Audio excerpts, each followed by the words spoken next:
All right, let's dive straight into this explainer on the psychology behind pricing strategies. We're going to uncover the invisible forces that manipulate our daily purchases. Look, if you've ever walked into a store intending to spend a very specific amount, only to walk out having spent 20, 30, or even 40% more, well, you are definitely not alone. Today, we're looking at the architecture of choice. We're going to break down exactly how marketers and corporations use behavioral economics to literally hack your decision-making processes, usually without you even realizing it. So picture this scenario, because it's a ritual pretty much all of us have participated in at some point. You walk into a movie theater. You're hungry, sure, but you're also trying to be financially responsible. You tell yourself, okay, I'm just going to get the small popcorn for $6. I don't need the massive bucket. I don't need the extra calories, and I certainly don't need to spend $10 on corn. So you walk up to the counter intending to hold your ground, but then your eyes slide to the right and you see the massive $8 large bucket. That feels expensive, but you look at the board and start weighing your options. And right then, you see the medium for exactly $7.50. Instantly, your brain does the math. You think, wait a second, for just 50 cents more, I might as well get the large. It would be completely stupid to buy the medium. I'm getting way more value if I just spend the extra 50 cents. So you buy the large.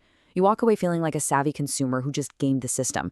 But here's the reality. You didn't get a deal. You walked in intending to spend $6, and you walked out spending $8. What just happened to you is a classic cognitive trap called the decoy effect, or asymmetric dominance.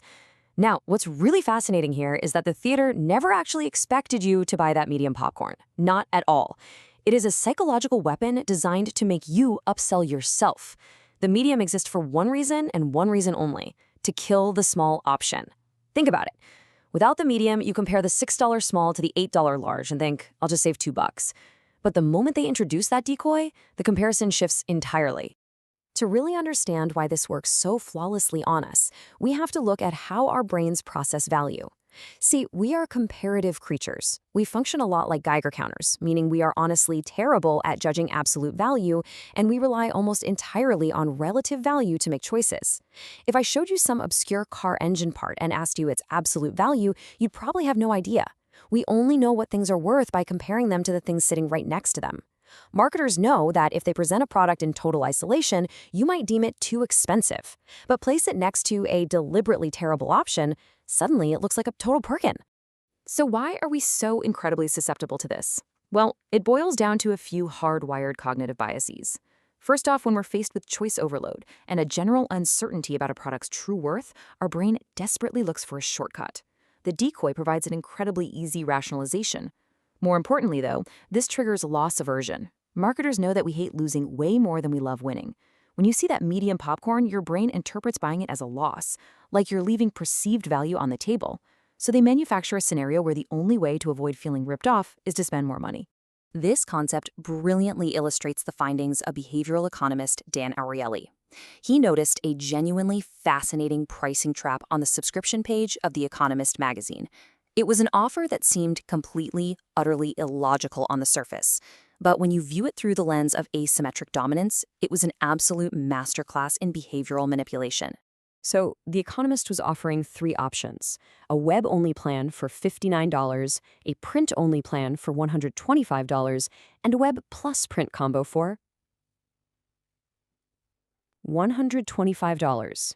Yeah, read that again. The print-only and the combo were the exact same price. When Ariely tested this, a whopping 84% of students chose the combo deal because the identical price of the print-only lemon option made that combo feel like an absolute steal. The crazy part? When he removed the middle decoy option, the preference completely flipped, and most students just chose the cheaper $59 web-only plan.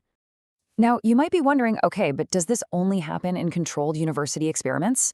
To prove this isn't just an isolated lab trick, a massive study analyzed 3.6 million wine transactions from a UK grocery store chain to see how decoys actually work out in the wild.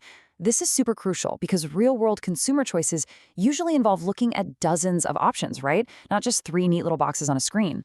The researchers really wanted to see what happens when consumers are faced with complex choices involving multiple attributes. The study looked at how 2 specific attributes trade off when shoppers face a massive, diverse wall of choices on the wine aisle. Economy, meaning a lower price but lower quality, versus quality, which means a higher price but a higher rating. Under normal circumstances, without any sort of psychological manipulation, an evenly matched pair of wines trading off these attributes should be chosen roughly 50% of the time each. But the results were staggering. The crucial point here is that even amidst all those complex, messy real-world variables, the presence of an inferior, dominated, distractor wine systematically biased shoppers right toward the target wine.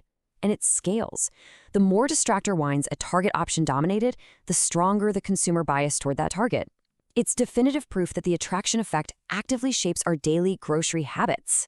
But hey, spending a few extra bucks on wine or popcorn is one thing. What happens when this hack applies to the biggest purchases of your entire life?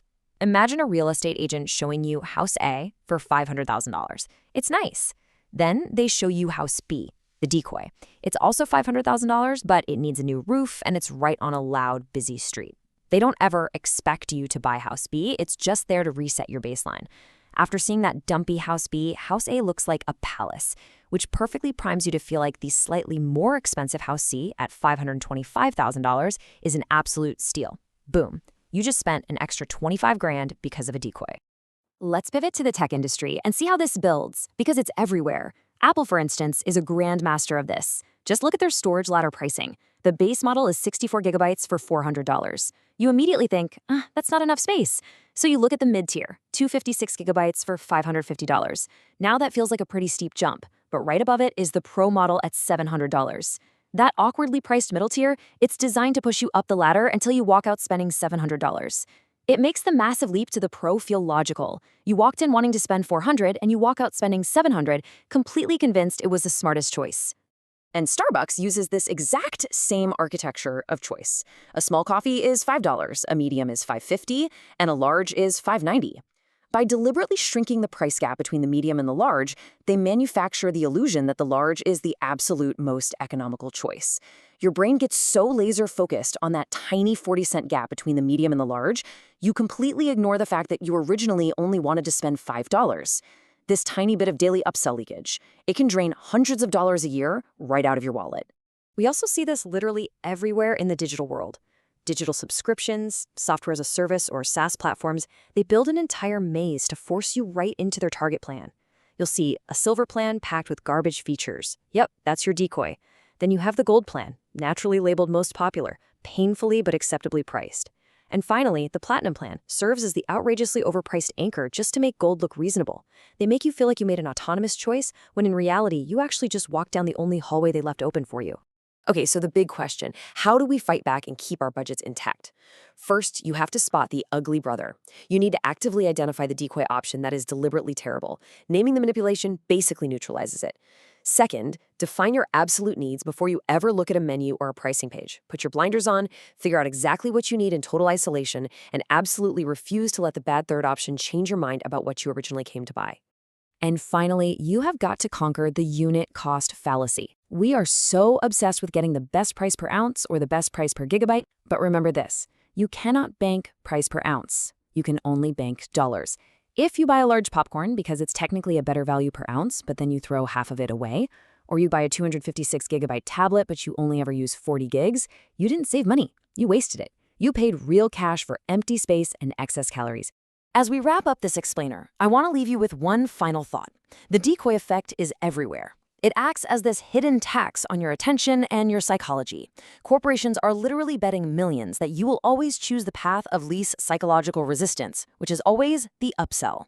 So, the next time you're facing a menu or staring down a pricing page, will you let them hack your budget, or will you be the one who keeps your money in your pocket?